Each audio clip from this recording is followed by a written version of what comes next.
Voilà, bonjour à toutes et à tous et bienvenue dans ce tout premier Sephora Learning Snacks. Alors, les Learning Snacks, c'est quoi? Ce sont des courts moments d'apprentissage sous forme de snacking à consommer sans modération. Donc, pas d'inquiétude, ce sont les seuls snacks qui ne vous feront pas grossir, si ce n'est votre curiosité ou votre connaissance, mais ça, c'est plutôt bon signe.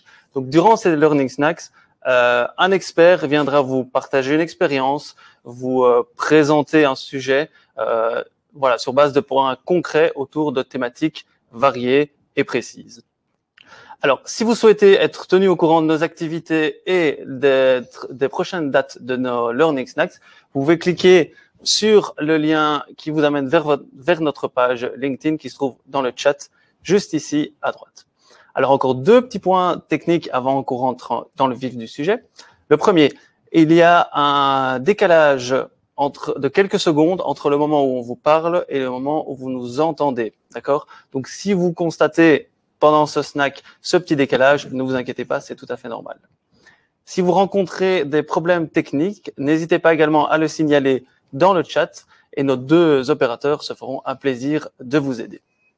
Voilà, on va attaquer ce premier snack qui donc est divisé en deux parties. Il y a une première partie où on aura donc le témoignage d'un expert durant une vingtaine de minutes. Et ensuite, on aura une session de questions-réponses d'une dizaine de minutes. Si vous avez des questions dans la présentation, n'hésitez pas également à les mettre dans le chat et nous les récolterons pour les traiter lors des questions-réponses. Voilà, maintenant c'est parti, on rentre dans le vif du sujet et donc je vais demander à notre premier invité de nous rejoindre sur le plateau, notre expert. Bonjour Olivier. Bonjour Jérôme. Alors pour ceux qui ne te connaissent pas encore, peux-tu te présenter en quelques mots? Olivier Lambert, je suis directeur de Sephora depuis 4 ans, mais actif dans le monde de la formation maintenant depuis une vingtaine d'années. Et aujourd'hui, je vais vous partager quelques informations qui viennent de mon expérience et de ma passion pour ce métier.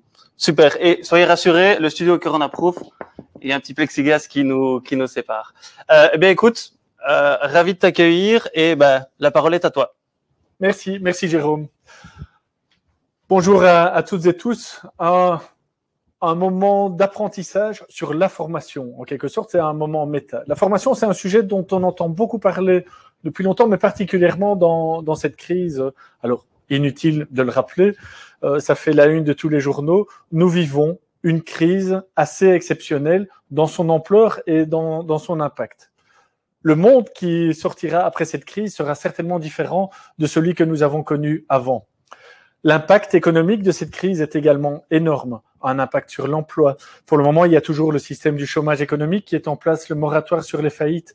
Mais on sait que lorsque ces systèmes vont sortir, vont prendre leur fin, l'impact sur l'emploi sera énorme. L'impact sur les compétences sera énorme également.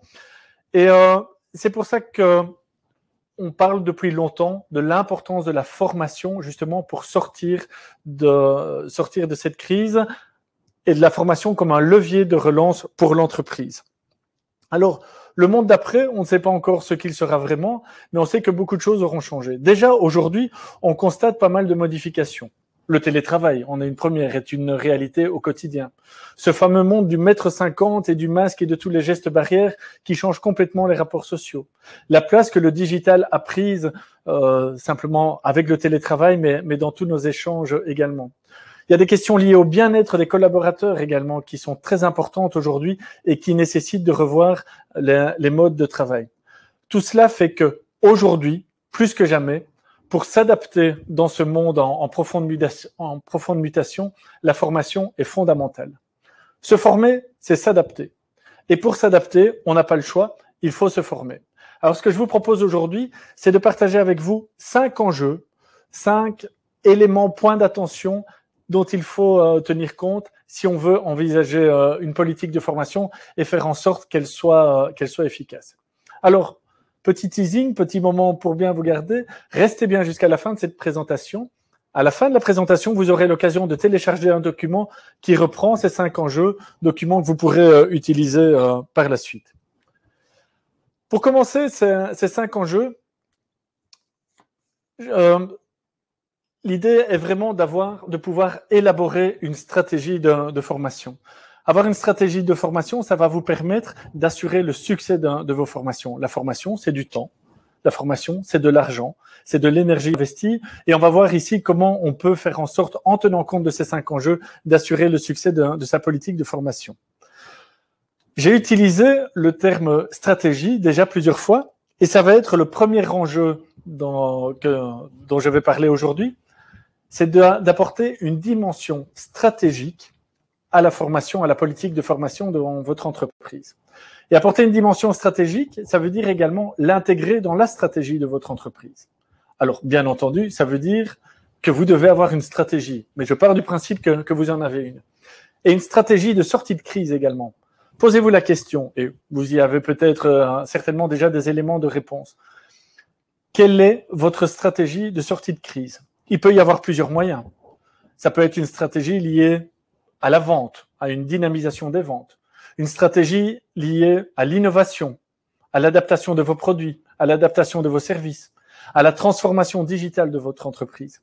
Tout ça sont des stratégies qui ont toute leur pertinence, mais qui ont en tout cas un impact très important sur les compétences dans votre entreprise, sur le besoin de compétences dans votre entreprise.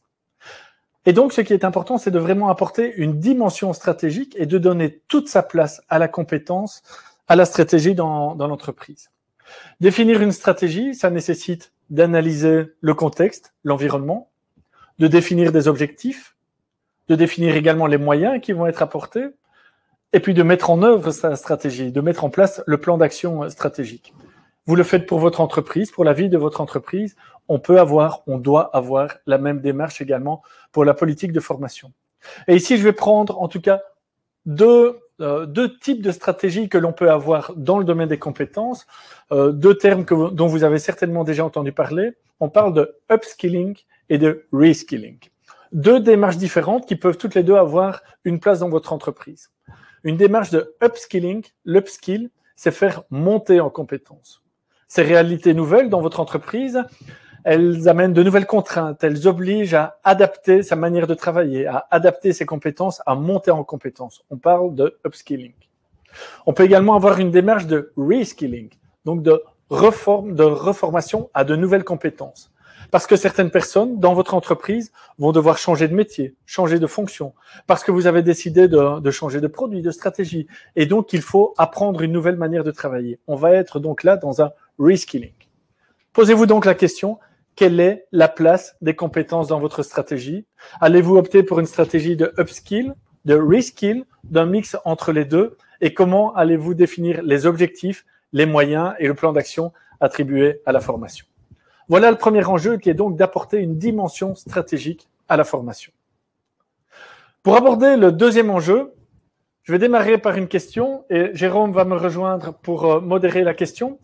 La question que je souhaite vous poser pour ce deuxième enjeu, c'est de savoir qui dans votre entreprise est le responsable de formation. Jérôme, je te laisse animer ceci. Oui, donc vous allez voir la question qui apparaît dans le chat. Donc, qui dans votre entreprise est le responsable de la formation? Vous allez voir donc plusieurs propositions.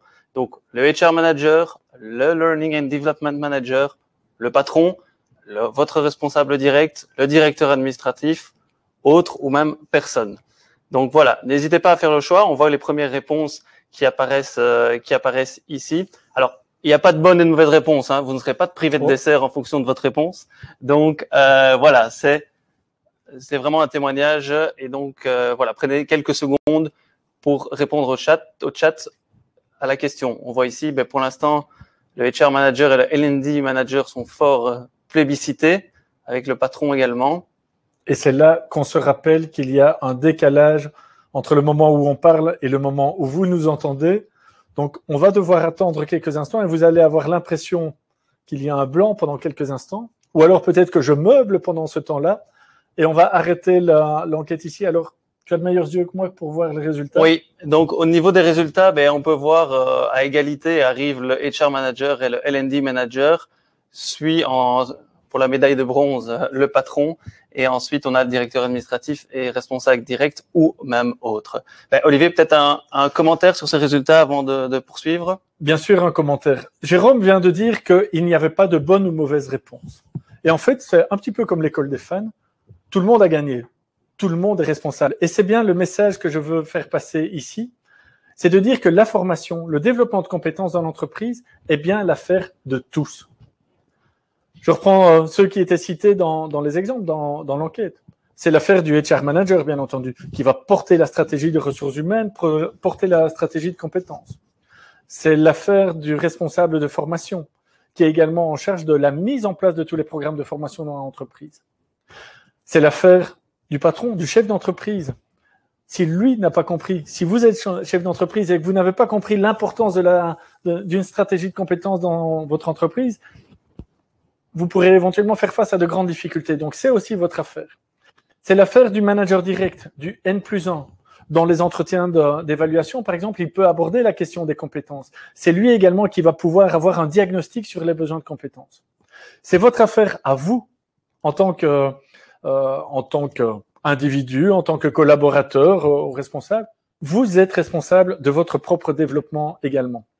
Et donc, en gros, c'est bien l'affaire de tout le monde au sein de l'entreprise. Également des personnes externes, des formateurs en extérieur, des organismes de formation, Sephora par exemple. La formation est réellement l'affaire de tous. Et encore plus aujourd'hui, où la formation est devenue un enjeu sociétal, un enjeu socio-économique, où on voit qu'il est repris, notamment par les partenaires sociaux dans les débats économiques. On a bien compris que la formation était l'affaire de tous. On parle parfois de la formation comme un droit. Et il est vrai qu'il y a par exemple des conventions collectives qui prévoient un droit à la formation pour les employés. C'est un droit à utiliser absolument. Ma conviction est que c'est un droit, mais c'est aussi un devoir. Dans un monde qui évolue en permanence, dans un monde où le rythme du changement dépasse même la capacité des êtres humains à s'adapter au changement, eh bien, se former, travailler sur le développement de ses compétences est une obligation pour chacun. Et donc, c'est vraiment le message ici. Formez-vous. Formez-vous parce que les opportunités sont là et vous en aurez besoin aujourd'hui et encore plus demain.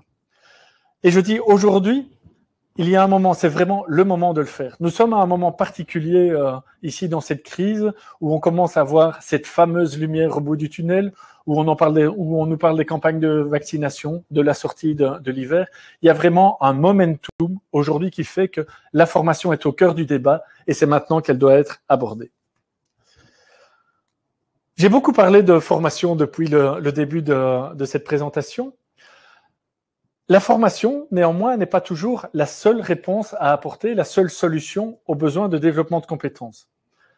Il y a d'autres solutions qui sont disponibles, à commencer par le recrutement. Quand des compétences ne sont pas disponibles dans l'entreprise, on peut opter pour quelqu'un qui dispose de ces compétences et le recruter. On peut faire appel à des externes, à des consultants, à des sous-traitants. Les délocalisations, on en pense ce qu'on veut, mais c'est aussi une manière de trouver des compétences ailleurs. Donc, on le voit, trouver des compétences peuvent passer par des solutions externes ou alors en interne, on va aborder la formation. Mais en formation également, les solutions possibles sont multiples.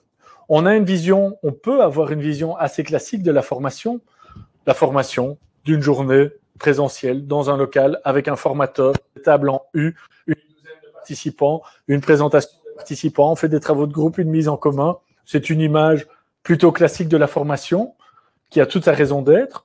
On en propose chez Sephora et de grande qualité, mais la formation, ce n'est pas que cela. Alors aujourd'hui, la formation en ligne a également pris une grande place. Mais là encore, il y a d'autres types de développement de compétences qui peuvent être proposés. Du tutorat, par exemple, qui permet à des collaborateurs seniors de former des collaborateurs juniors. La formation sur le tas, ou bien toute une série de moyens.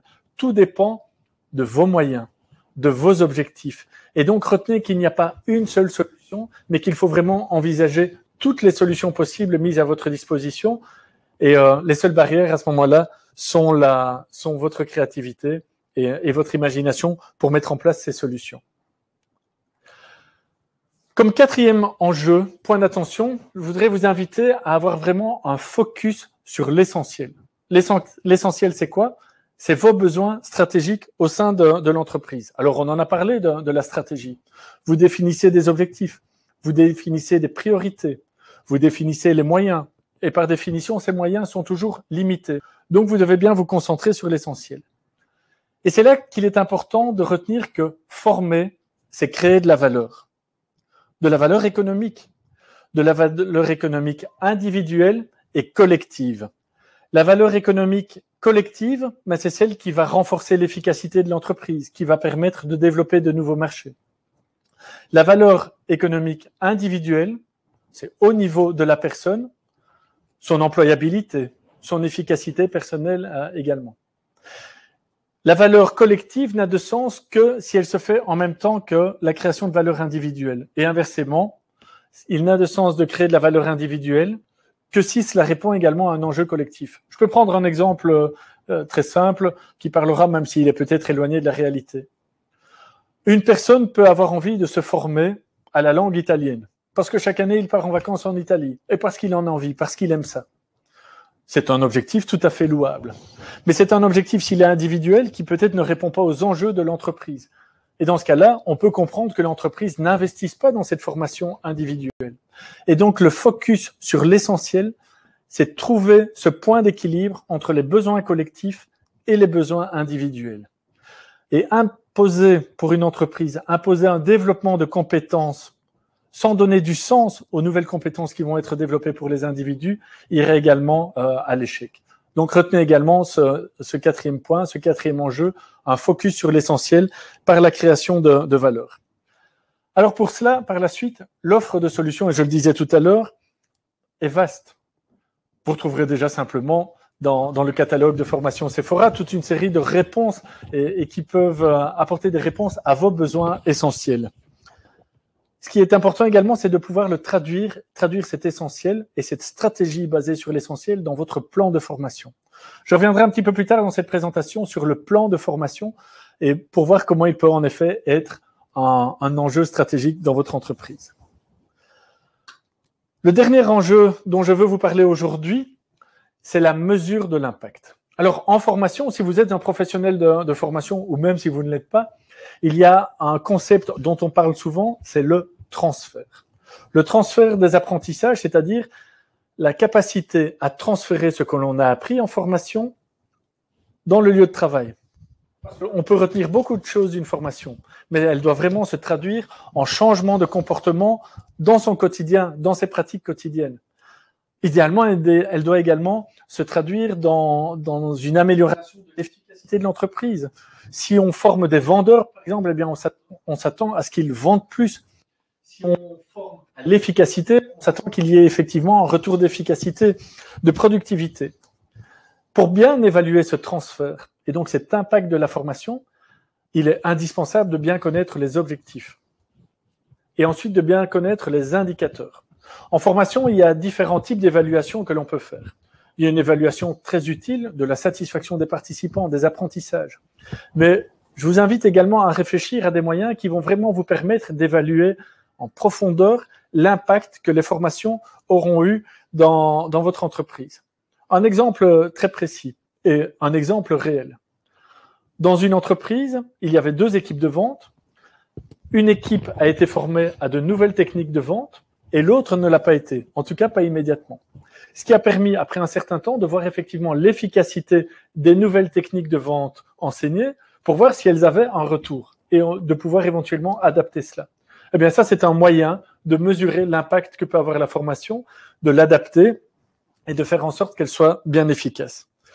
On parle, quand il s'agit d'investissement, d'un concept que vous connaissez bien entendu, c'est le retour sur investissement, le ROI, le Return on Investment.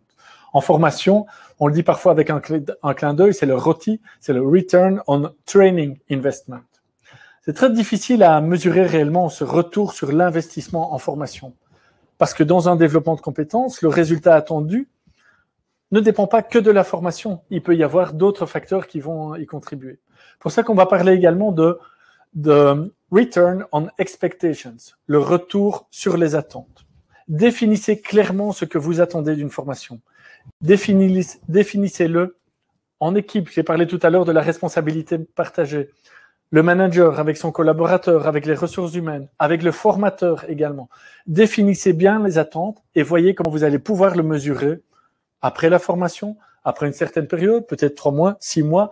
Tous les moyens sont bons, mais en tout cas, faites de l'évaluation de l'impact une partie intégrante de votre projet de formation. Et pas uniquement cette fiche que l'on complète rapidement après la formation pour savoir si c'était bien, ou je vais caricaturer pour savoir si le café était bon. Donc, faites vraiment de l'évaluation de votre projet une partie intégrante de votre projet de formation. Voilà les 5 enjeux. Ici, je vais les résumer, mais avant cela, et sur base de ce que vous avez retenu, je les rappelle très rapidement, la compétence au cœur de la stratégie de l'entreprise, la responsabilité partagée, les solutions multiples, le focus sur l'essentiel et l'impact bien mesuré.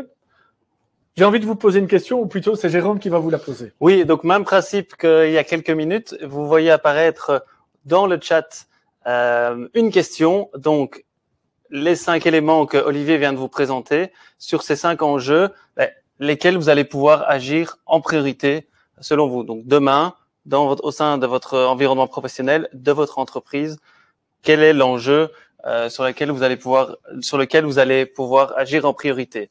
Donc, la compétence au cœur de la stratégie, la responsabilité partagée, les solutions multiples, le focus sur l'essentiel ou la mesure de l'impact. Voilà, quelques secondes pour y réfléchir et y répondre. De nouveau, pas de bonne ou mauvaise réponse. Cette fois-ci, vous ne serez pas privé de pouce café.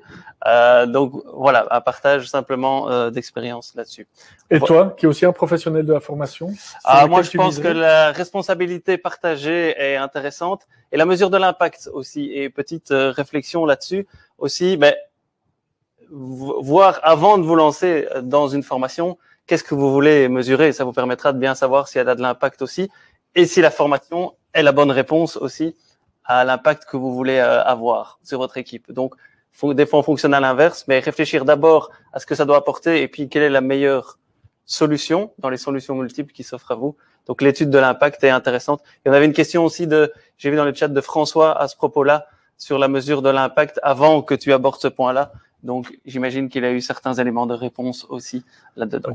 On va arrêter l'enquête maintenant.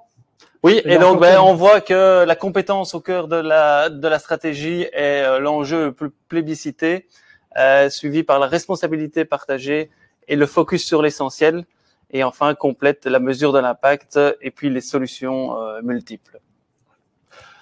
Une fois de plus, merci Jérôme. Jérôme l'a dit, tous ces éléments sont importants et doivent être pris en compte.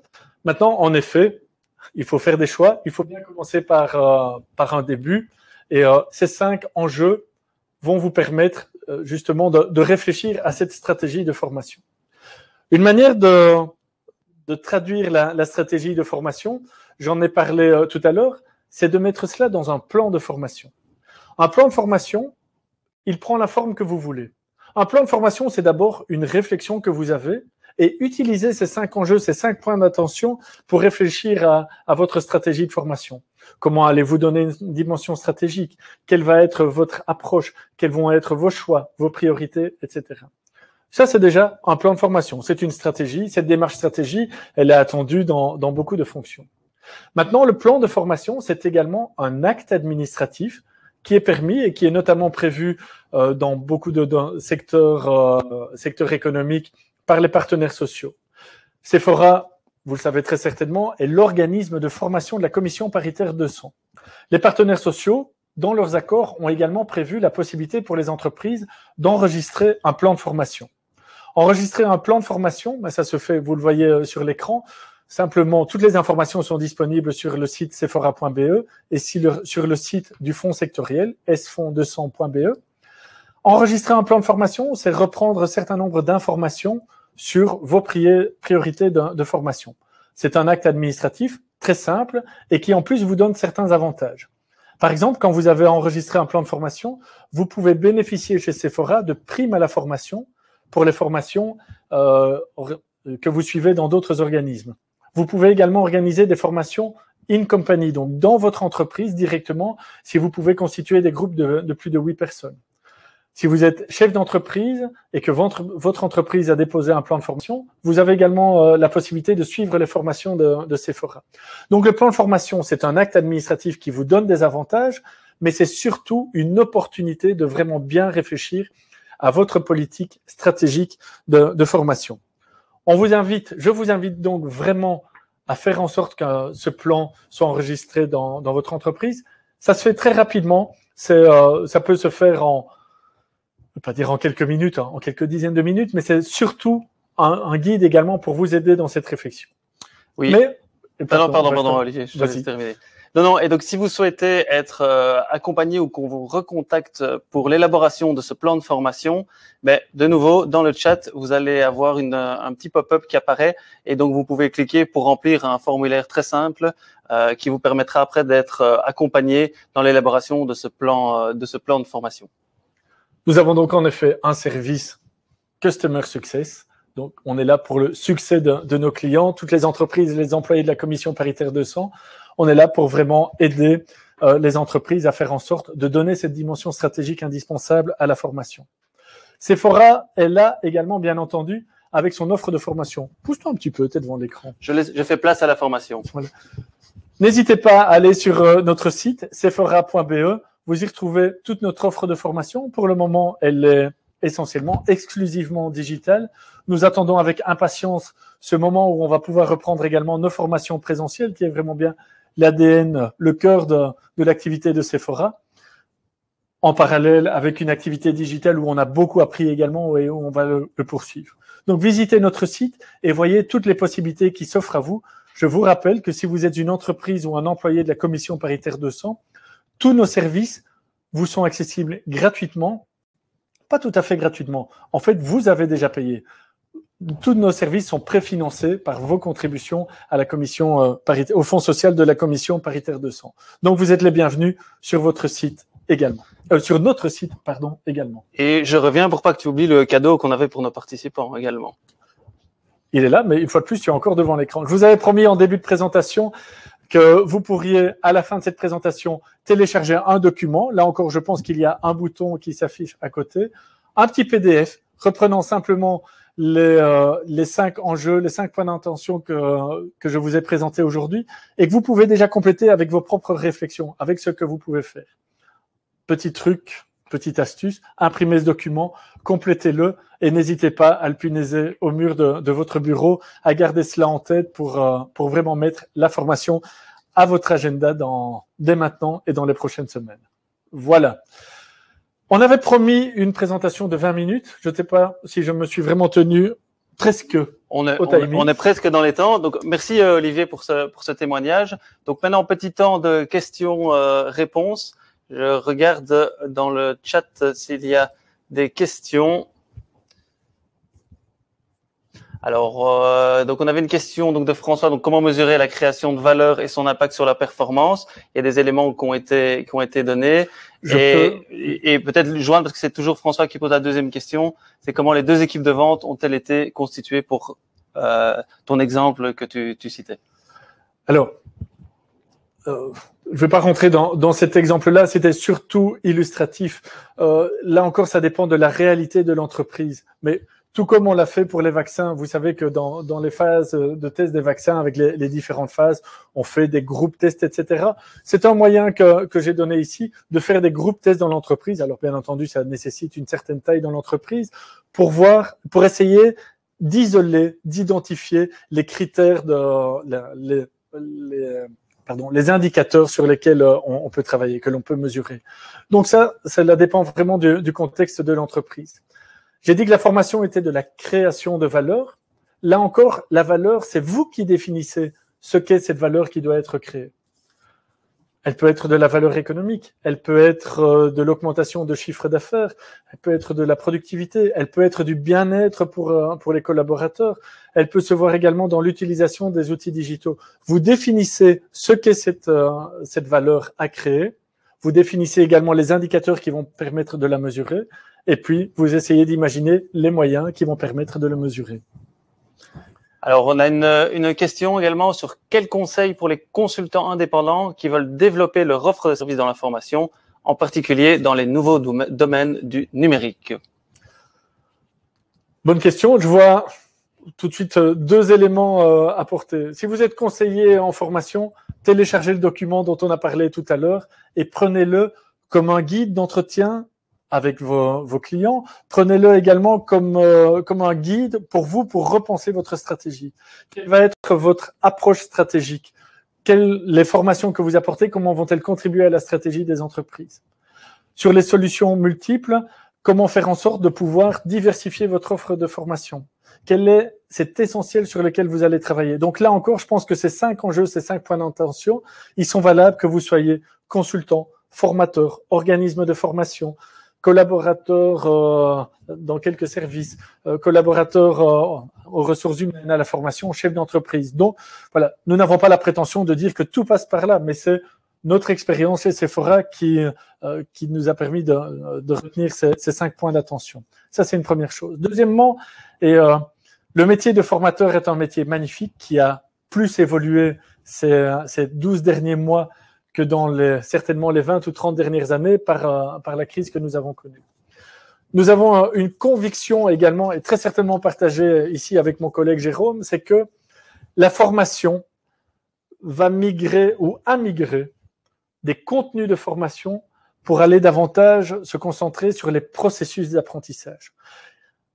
Votre premier concurrent formateur, c'est Google, parce que tout se trouve sur Google. Vous n'êtes pas là pour apporter un savoir que vous seul détenez, vous êtes là pour accompagner les processus d'apprentissage dans les entreprises. Bien entendu, dans un domaine d'expertise que vous avez, dans le digital par exemple, mais vraiment pour accompagner ces processus d'apprentissage.